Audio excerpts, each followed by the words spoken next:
That's going to do yourself no end of good.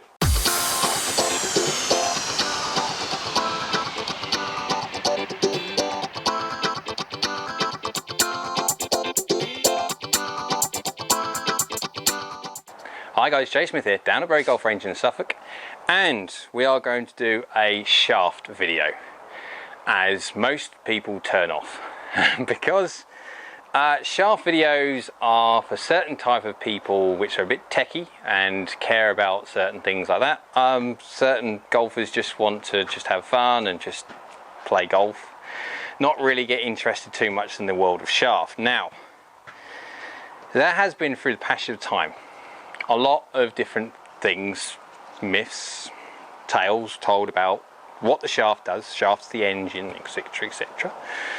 And what we're going to look at is necessarily between someone like myself who's not shaft sensitive to another individual who is very shaft sensitive, and the difference of what extremes of shaft can make to an individual or not. So I'm not saying shaft is not important. Shaft is very, very important. It's important to me and also to who's not shaft sensitive, and it's important to someone who's very shaft sensitive. It's most important to me because it attaches the grip end, which I hold, to the head end, which hits the ball. And that's about as far as this sort of kind of relationship goes for me. I just basically use whatever one I pick up or two I like the feel of, and that feel can change day by day. Generally, I do a lot of my testing with the Project X 6.0 just because I think I like the feel and balance of it. But then today, what I've got is I have got complete poles apart difference. I've gone from one extreme to the other. Now, on the heavy stiffy side, I've gone KBS Tour C-Taper 130X.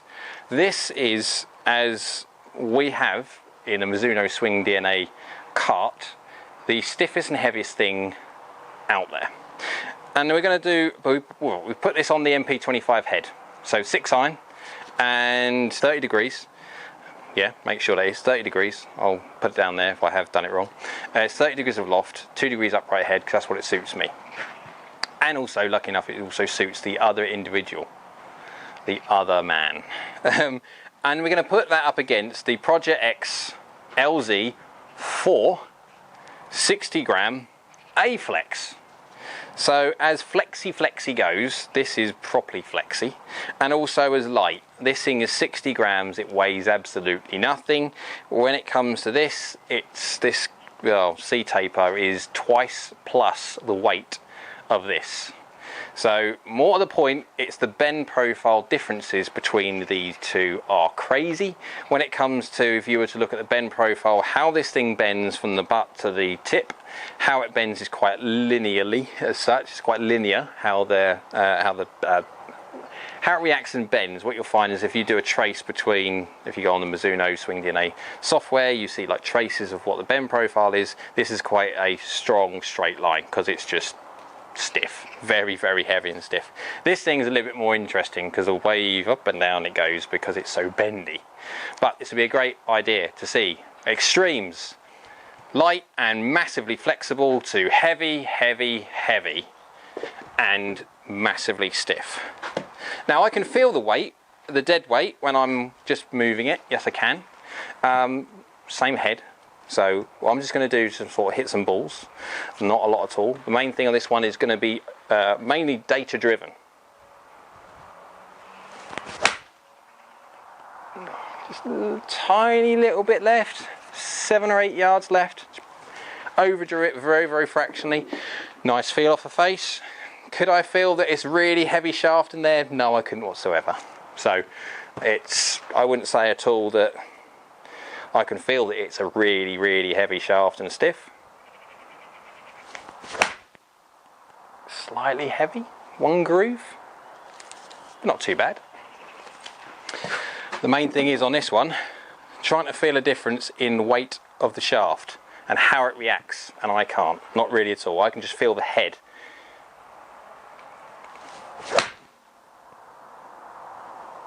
So we'll draw again. So what we're going to do now, I'm going to flick this over to the lighty, flexy one and see if I can feel any difference. Then we're going to go hit some numbers well, GC2 gaming ball, and see if we can get any idea if the two shafts are actually different. Right, as if by magic, I've swapped the heads over, so I've got the same head now with the lighty flexy shaft. Right, as I said before, this is a Project X LZ for 60 gram A flex, so as in shafts go, this is one of the lightest and bendiest options that ever existed.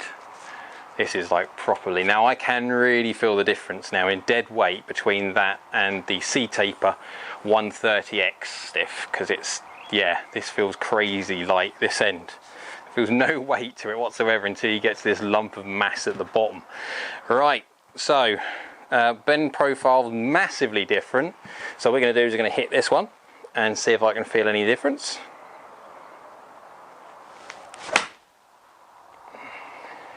And the answer is not really. Caught that ball and floor at the same time. And could I feel any difference in the as I hit the ball? No. Will that have any differences in flight? I don't know. Let's have a look when it comes to the real numbers. I very much doubt it will, because I've seen them before, done these tests, and it makes no difference.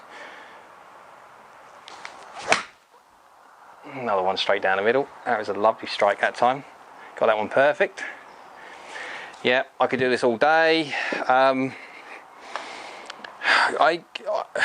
When I look, obviously I can visibly see differences, one's darker than the rest, etc., and I can feel dead weight. Yes, I can. Is it making any difference in flight? No, it's not. None whatsoever. We're going to go get some real balls, because obviously when it comes to these range balls, you're hitting these range balls. Now some of the range balls are brand new, some have been hit for a little while, so you get different reactions off different balls because they're not consistent. Hence the reason why we do proper high performance premium ball on GC2 data, so you can get an idea of what happens when you have a controlled environment. Unfortunately, these range balls, and even if they were, say they weren't range balls and they were full performance balls, say you get range balls which are not restricted flight, because obviously we've got quite a short range here, so we have to have restricted flight balls. If we didn't have, and we had loads of room and we had full ones, it's still exactly the same, because certain balls get hit more than others, so you don't have the same controlled environment, because, well, the ball's been hit for one could be 1,000 times, or one of them could be like the first ball hit. There we go, that's better. Right in the middle. Right, we're going to do some proper testing now, rather than just me giving an idea on feel, etc. I can let you know how I feel when it comes to shaft. Does it make any difference to me hitting balls? Absolutely not. But we're going to do a test now where I hit on GC2 with my Game Ball Vice Pro, and the other guy who is shaft sensitive is going to do the exact same test as me. So with this shaft and the stiffy heavy one, and also we might put his own custom fit shaft in there as well, so we can see what differences it makes to him and me. Right guys, numbers time. Now we did the test, exhaustive one actually, because we very quickly found out, for me, it was kind of like it's either going to be a very long-winded data capture session, or it wasn't. Now for me, because I deliver fairly consistent all the time, it wasn't going to be, there's no point in me hitting 50 shots, so I could very quickly find out that, hang on a minute, when, yeah, this is going to be the way it's going to go. So right, what we're going to do first is we are going to do the, which one? Let's do that one in there. That was the last one we had in there. The Project X LZ4 A Flex 60 gram. Now this is me first, so if you look at the numbers, you're looking at hit 4 shots, because it got to a point where we're saying, yeah, well, this is kind of daft because I'm hitting target.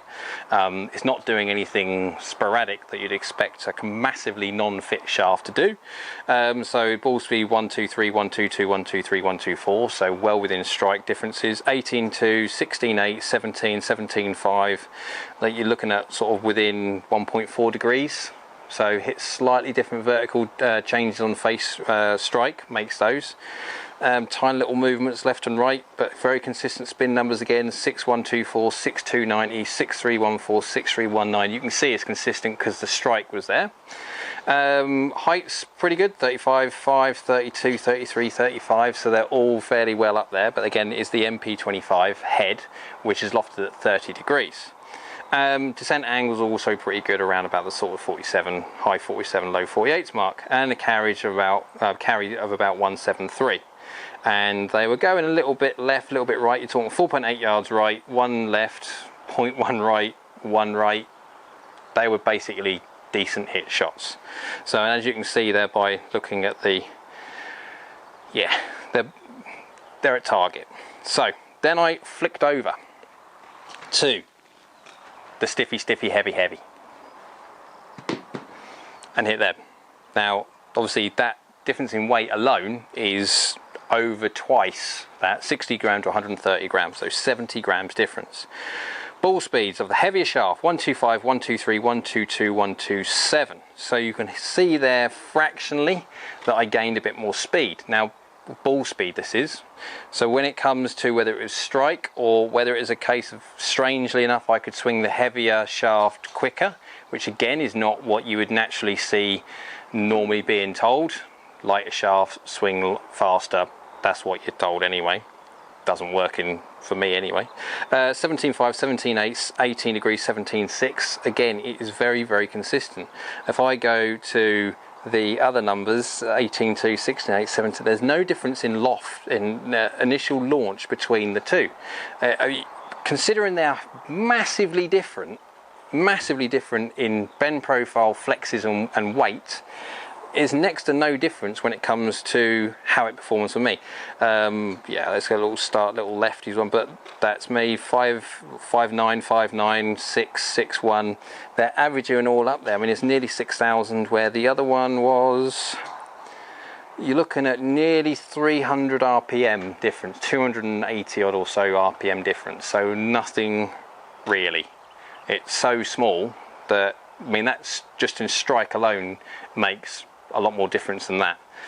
So if you were being picky, you could say the shaft is possibly making 100, 150 RPM difference, possibly. We'd need a massive long data set to see if the results blend out. But looking at it, you're looking at, what was it, 35.6, 35, 34, 37 nearly, 36.8. So they're all flying within reason quite well. They're all descending very well.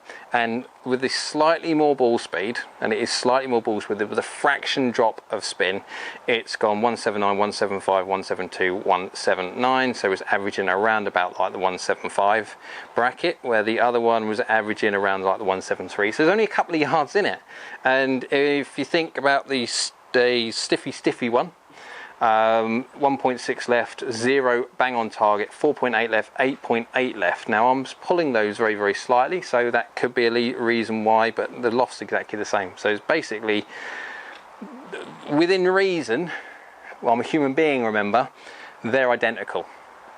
Now, the interesting bit, we went to the other guy. We'll call, it's Michael, but we'll call him the other guy for the moment. Right, now we've done the same test for him and the results are different, and I'll show you first. What we'll go for, we'll go for the Project X4 A-Flex 60 gram first. Let's get to the numbers. Right, as you can see, when you see the visuals there, yeah, it really stands out. Ball speed, now again, MP25 head, no change whatsoever. It's just he's got the flexy light shaft. 126, 126, 124, 125, 125. Consistent ball speeds gained. Right. 21 degrees loft, 21, 22, 17.5 with a very, very slight mishit, 21.7. But I mean, if you take away the mishit, you're averaging 21.6. Now, this where it gets a little bit funky. Spin numbers range from 5.3 up to 6.6, so you're looking at a fair old whack of difference there, and that difference is not necessarily just come from strike, it's coming from face to path relationships. So when you're obviously leaving the face facing out to the right, depending on how you deliver it through either a twist in the shaft or excessive shaft leaning towards target, you can get a few different ways. but he was having massive changes in how he's delivering face to path, because he was telling me during the test he just cannot feel where the head is in 3D space. When he's swinging it, he just got no idea of where it is. I mean, he was creating decent strike, so he's got the ability to be able to deliver the club head, but in what orientation he just didn't know. So he was ranging everywhere. There's no point in me looking at all the descent angles and peak heights and everything, because they are just wacko. What we'll do is we'll just go over to the, if you look at the visuals are wow, oh my word. Yeah, that's erratic. So what we're going to do now, we're going to go over to the KBS C-Taper X, 130 gram, very heavy. Right, numbers wise, 120, 121, 120, 121, 117. Now, he could not produce as much ball speed with the heavier shaft. Now, whether that's because obviously it's heavier and he can't swing it as quick, that would go along with the old idea that heavier sometimes well, most of the time you can't swing as quick. Although makes no difference whatsoever. Looking at launch angle of 21 degrees, if I remember, going back to the A-Flex, yeah, 20.8. So he was launching, so take that miss hit out.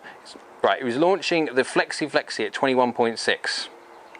Yeah, we go to the C-Taper one, and he's launching at 21.0.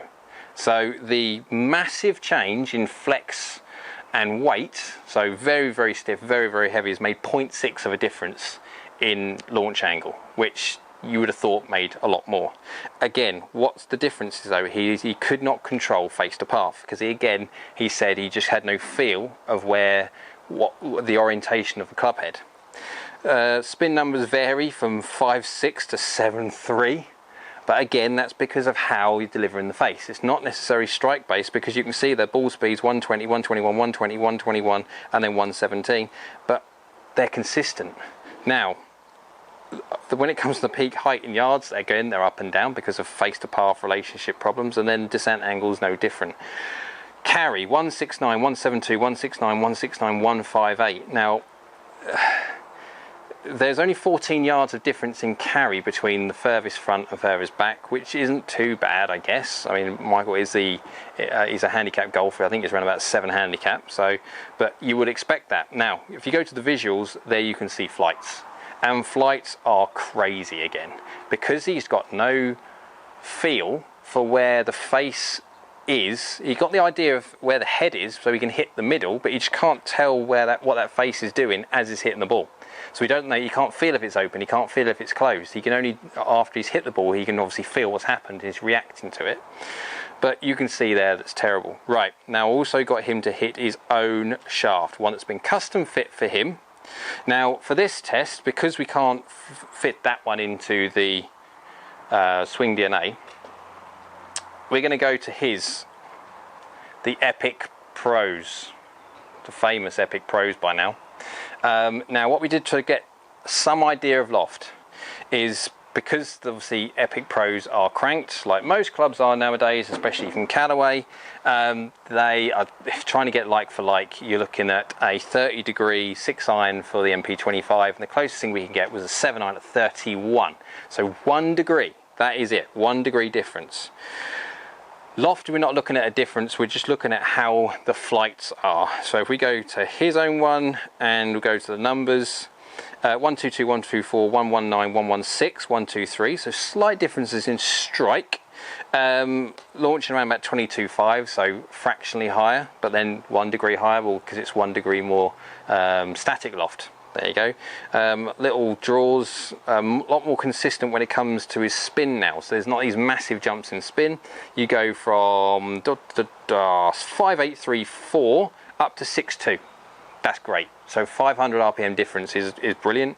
A lot more consistent peak height in yards, a lot more consistent descent angles, and carries are, okay, they're up and down slightly because you've got one miss hit in there. But if you look at the flights, they are crazily a lot better compared to the fan effect that we got with the 2 shafts that are wildly out of spec. So if this video goes to show, if anything else, it's the fact that shaft is important. Yes, it is.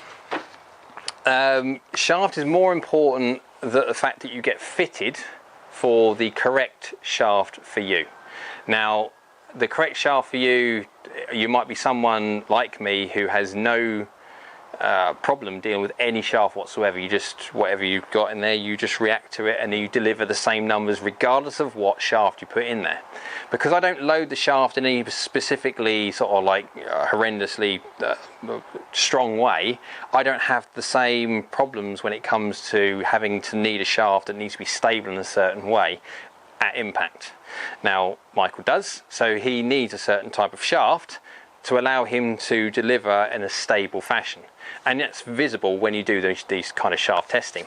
Now, so when it comes to custom fitting, you must make sure that you get custom fit, because you can see there the extremes of what can happen if you don't get custom fit for your type of shaft. So hopefully that has answered a little bit of questions when it comes to a certain type of shaft. There will be comments and questions, and I'm quite happy to answer as many as I can as to, well, if you tried this, if you tried that, have you done this, have you done that? And if I can, I will do it again, and I'll do another video to see if we can try and dispel some rumours about shafts, etc. So hope you liked the video. If you did, click the like button below. Also, if you can comment below with whatever you'd like to see, as you undoubtedly will do. And yeah, don't forget to press this little button by the side of me to subscribe. Helps the channel, and we'll see you again soon.